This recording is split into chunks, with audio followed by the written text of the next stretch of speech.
సుజాతను తన ఫ్లాట్ దగ్గర వదిలేసి కారులో కూర్చున్న పవన్ని పీక పట్టుకుని గట్టిగా పిసిగాడు ఆకాష్. పవన్కి ఊపిరి పోతుందని చివరి క్షణంలో అతని మెడను వదిలేశాడు. పవన్ వెనక్కి తిరిగి చూసేసరికి వెనకాల ఆకాష్ బిగ్గరగా నవ్వుతూ సీట్ వెనక్కి వాలిపోయాడు. కమాన్ యంగ్ బాయ్, దీనికే భయపడిపోయావా అని పవన్ని చూస్తూ నవ్వాడు ఆకాష్. అతని నవ్వు చూసి పవన్కి చిరాకేసింది. ఆకాష్ని ఇంత సడన్ గా ఇక్కడ చూసేసరికి పవన్కి ఏమీ అర్థం కాలేదు. ఐశ్వర్యతో కలిసి ముంబై వెళ్లిపోయాడేమోనని ఎవరో చెబితే విన్నాడు. తీరా చూస్తే ఇప్పుడు బెజవాడలో తనకి ఇంత దగ్గరగా కనిపించడం అతనికి మరింత షాకింగ్ గా అనిపించింది.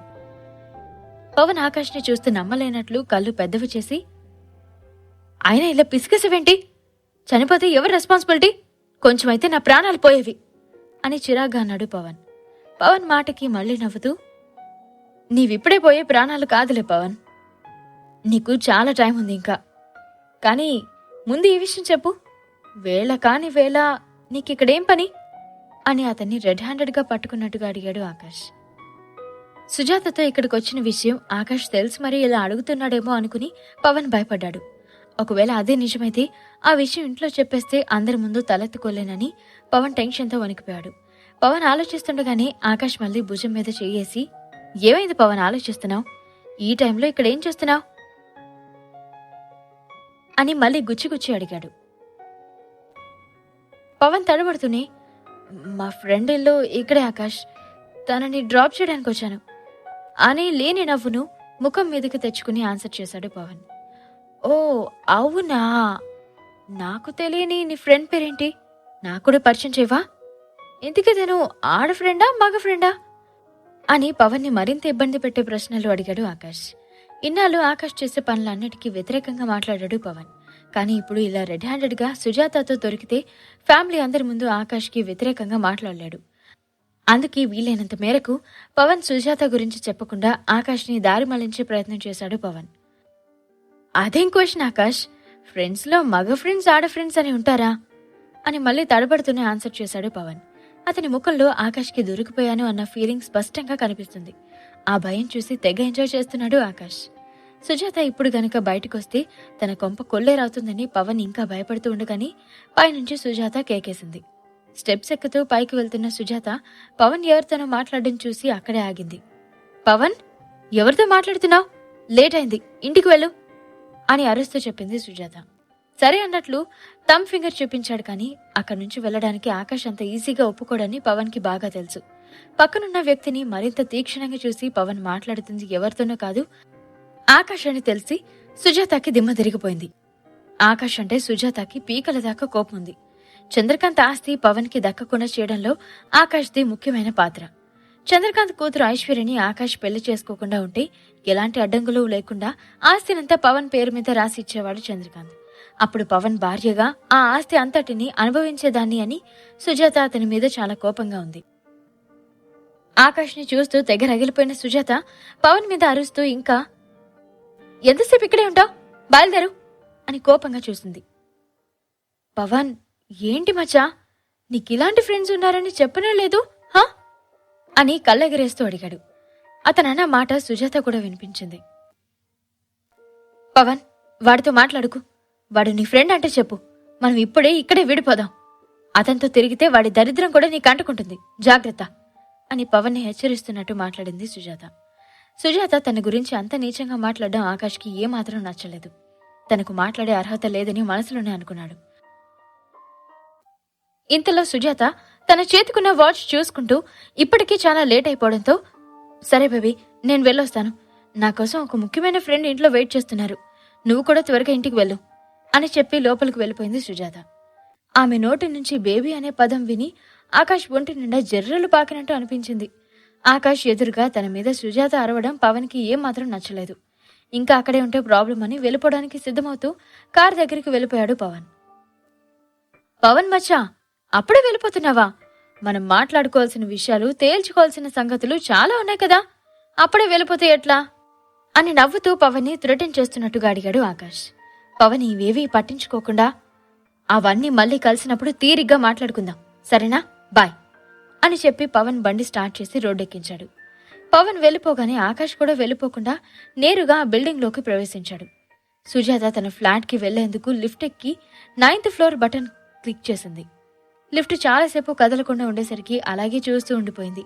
ఇంతలో ఆకాష్ లిఫ్ట్లోకి ఎంటర్ అయ్యాడు. అతన్ని చూడగానే సుజాత ముఖం అంతా బల్బు పేలినట్టుగా మాడిపోయింది. ఆకాష్ లిఫ్ట్లోకి వచ్చి 12th ఫ్లోర్ బటన్ క్లిక్ చేశాడు. ఈ ఫ్లాట్ బట్టి కూడా నీ లైఫ్ ఏంటో తెలిసిపోతుంది. ఈ బటన్ లాగే ఆఖరికి నీ లైఫ్ కూడా ఇంతే, ఎప్పుడూ నాకిందే అని సుజాతను రెచ్చగొడుతూ అన్నాడు. ఆ మాటలకు సుజాతకి ఎక్కడలేని కోపం వచ్చింది. ఏంటి తెగ రెచ్చిపోతున్నావు?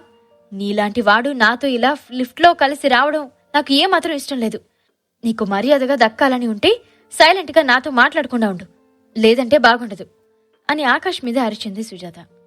ఆమె మాటలకు చిన్నగా నవ్వుకున్నాడు కానీ ఎలాంటి సమాధానం చెప్పలేదు ఆకాష్. సుజాత ఎప్పుడు ఈ లోకంలోని మగాళ్ళందరూ తన కింద బానిసలు అని అనుకుంటుంది. కానీ ఆకాష్ మాత్రం వాళ్ళందరికీ కాస్త డిఫరెంట్గా ఉన్నాడు. పవన్ లాగా ఏనాడు తన వెంట పడలేదు. అందుకే ఆకాష్ మాట్లాడినా కూడా సుజాతకు ఏమాత్రం నచ్చదు. ఆమె అలా ఆలోచిస్తూ ఉండగానే తను వెళ్లాల్సిన ఫ్లోర్ వద్ద లిఫ్ట్ ఆగిపోయింది. ఆకాష్ని ఇంకా కోపంగా చూస్తూనే లిఫ్ట్లో నుండి బయటకు వచ్చింది సుజాత.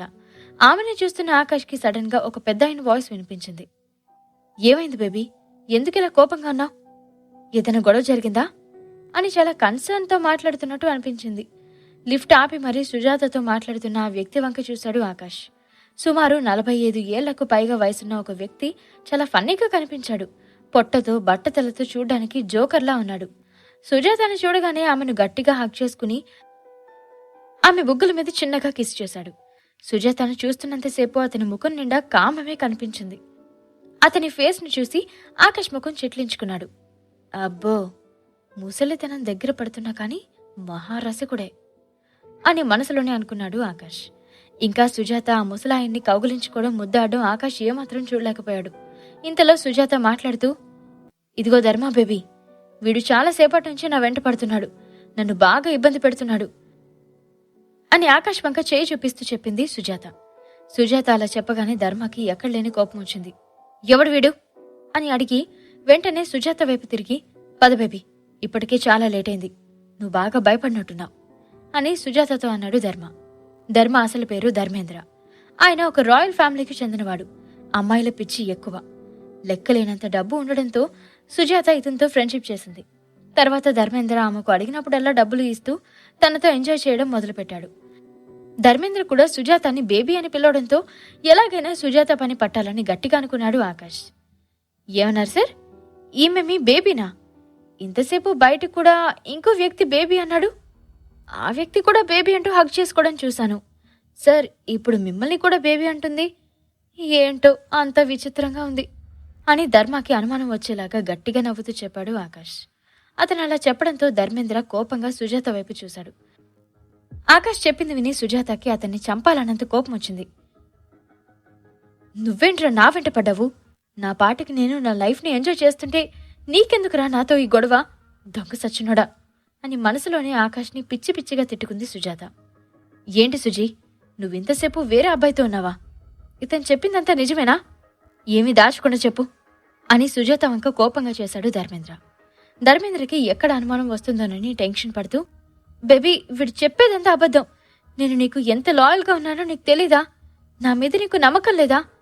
నన్ను కాదు అని వీడు చెప్పే మాటలు నమ్ముతావా నువ్వు అని దగ్గరికి జరిగి అతని భుజం మీద గోకుతో అంది సుజాత. ఆమె గొంతులో వినిపించిన బాధకి ధర్మేంద్ర మెల్లగా కరిగిపోయాడు. సుజాత యాక్టింగ్కి ఆకాష్కి దిమ్మ తిరిగిపోయింది. మహానటి సావిత్రి కూడా నీ నటన ముందు దిగదుడిపే. ఏం నటిస్తున్నావే? నేను ఊరికి వదలను. ఇంకా ఎంతమంది అబ్బాయిల జీవితం నాశనం చేస్తావో నేను చూస్తాను అని మనసులోనే సుజాతని తిట్టుకున్నాడు ఆకాష్. వెంటనే ధర్మేంద్ర వైపు తిరిగి, సార్, నేను చెప్పేదంతా నిజం. కావాలంటే సీసీటీవీ ఫుటేజ్ వెతికి చూడండి. ఇంకా నమ్మకం కుదరకపోతే ముందు సెక్యూరిటీ గార్డ్కి ఫోన్ చేసి ఇంతసేపు ఈ మేడంతో ఎవరొచ్చారో కనుక్కోండి. సుజాత మేడం గారి రాసలీలలు వాడైనా స్పష్టంగా చెప్తాడు అని ఆకాష్ సుజాతని ఇరికిస్తూ అన్నాడు. ఒరేయ్, ఏం మాట్లాడుతున్నారా?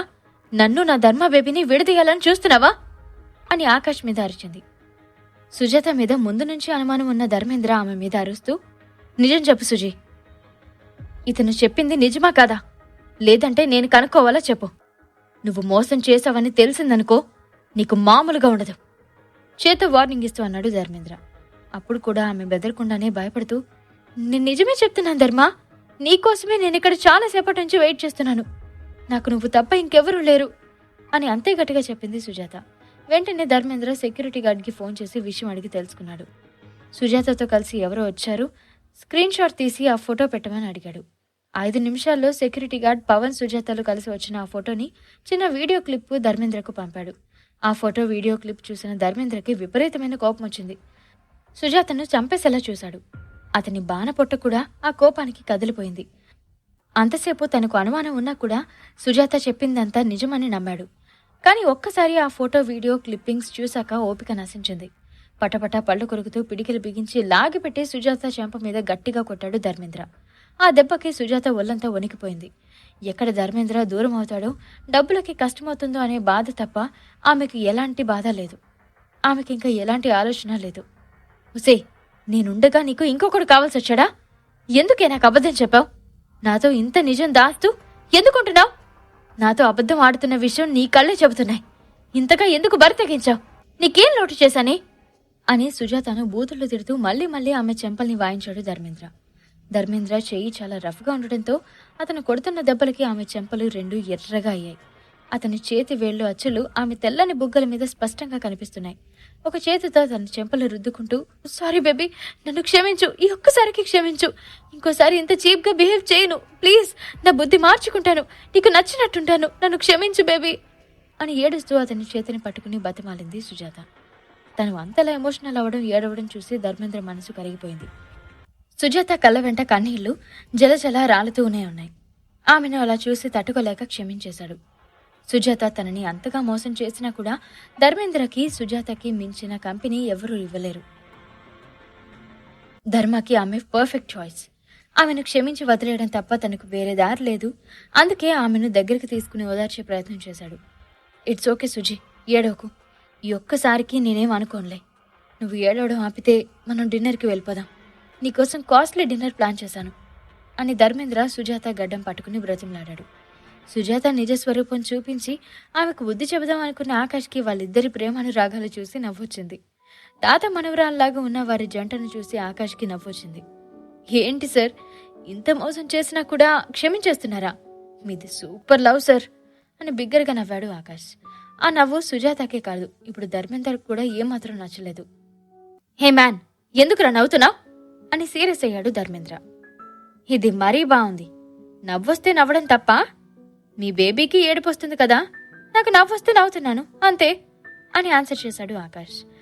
ఆ నవ్వుకి చిరాకెత్తిన ధర్మేంద్ర తన భార్య శరీరాన్ని ఊపుతూ, నవ్వు బాబు నవ్వు, నాదేం పోతుంది, కానీ నా ముందు నవ్వకు, నాకు చిరాకేస్తుంది.